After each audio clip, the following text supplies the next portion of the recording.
നമസ്കാരം.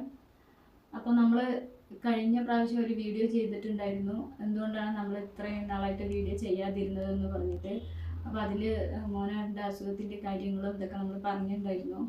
അപ്പോൾ അത് വീഡിയോ ഒക്കെ കണ്ടിട്ട് കുറേ പേര് നമുക്ക് സപ്പോർട്ട് ചെയ്തിട്ട് കുറേ കമൻറ്റുകൾ വന്നിട്ടുണ്ടായിരുന്നു.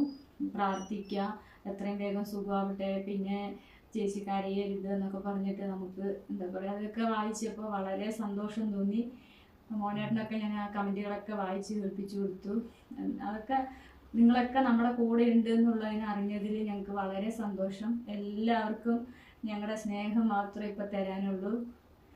എൻ്റെയും എൻ്റെ കുടുംബത്തിൻ്റെയും മനസ്സ് നിറഞ്ഞൊരു സ്നേഹം അറിയിക്കുകയാണ് നിങ്ങൾക്കൊക്കെ വേണ്ടിയിട്ട്.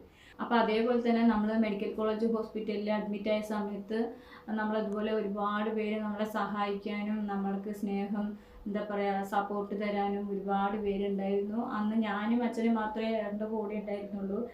അച്ഛൻ എൻ്റെ കൂടെ ഇരിക്കും, ഞാൻ ഓരോ കാര്യങ്ങൾക്ക് വേണ്ടി പുറത്തു പോകും. ലാബിൽ പോകാനും മെഡിസിൻ വാങ്ങിക്കാനും പിന്നെ ബില്ല് അടയ്ക്കാനും പിന്നെ ചായ മേടിക്കാൻ, അങ്ങനെ ഓരോ കാര്യങ്ങൾക്ക് വേണ്ടി പുറത്തു പോകും. അച്ഛനാണ് എൻ്റെ കൂടെ ഇരിക്കാറ്. അച്ഛനാണെങ്കിൽ BP ഷുഗറും കാര്യങ്ങളും ഒക്കെ ഉള്ള ആളാണ്, നന്നായി പ്രായവും ആയിട്ടുള്ള ആളാണ്. പക്ഷെ നമുക്ക് വേറെ വഴിയില്ല, വേറെ ആരും നമ്മുടെ കൂടെ ഉണ്ടായിരുന്നിട്ടില്ല. അപ്പോൾ ഫസ്റ്റ് ദിവസമൊക്കെ ഞങ്ങൾക്ക് ഭയങ്കര വിഷമമായിരുന്നു. എനിക്കിങ്ങനെ ഓരോ കാര്യങ്ങൾക്കൊക്കെ പോയിട്ട് എന്താ പറയുക, ഹോസ്പിറ്റലിൽ കണ്ടപ്പോൾ തന്നെ എനിക്ക് ആകെ ഒരു വെപ്രാളമായിരുന്നു. ഒരു കാര്യത്തിനൊക്കെ പോയാൽ എന്താ പറയുക, ഓരോ ഭാഗങ്ങളൊക്കെ മാറിപ്പോയിട്ട് ഞാൻ ഒരുപാട് ചീരഴിഞ്ഞിട്ടുണ്ട്, ഭയങ്കര വിഷമിച്ചിട്ടുണ്ട്. പിന്നെ 2 ദിവസമൊക്കെ കഴിഞ്ഞ് ഒരു ദിവസമൊക്കെ ആകുമ്പോഴേക്കും നമുക്ക് അവിടെയുള്ളവരൊക്കെ ആയിട്ട് പരിചയമായി, നമ്മുടെ കൂടെ അവരൊക്കെ സപ്പോർട്ടിനുണ്ടായിരുന്നു. അവിടെയുള്ള അമ്മമാർ, കുറേ അമ്മമാരുണ്ടായിരുന്നു.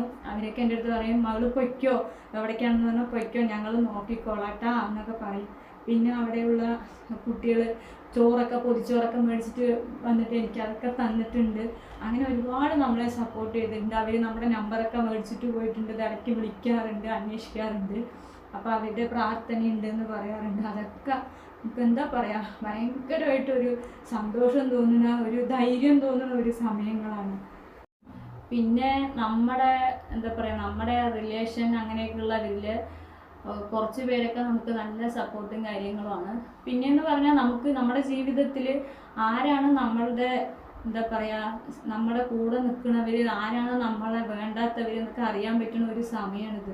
ഒന്നില്ലെങ്കിൽ നമുക്ക് വലിയൊരു തുക ലോട്ടറി അടിക്കണം, അല്ലാന്നുണ്ടെങ്കിൽ ഇതുപോലെ ഒരു അസുഖങ്ങൾ വന്ന് നമ്മൾ കിടപ്പിലാകണം. അപ്പോഴാണ് നമ്മുടെ ശരിയായിട്ടുള്ള ബന്ധുക്കളെ നമുക്ക് അറിയാൻ പറ്റുന്ന ഒരു സമയം.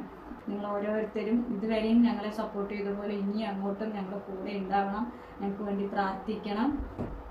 അത്രയേ ഉള്ളൂ, നിർത്തുന്നു.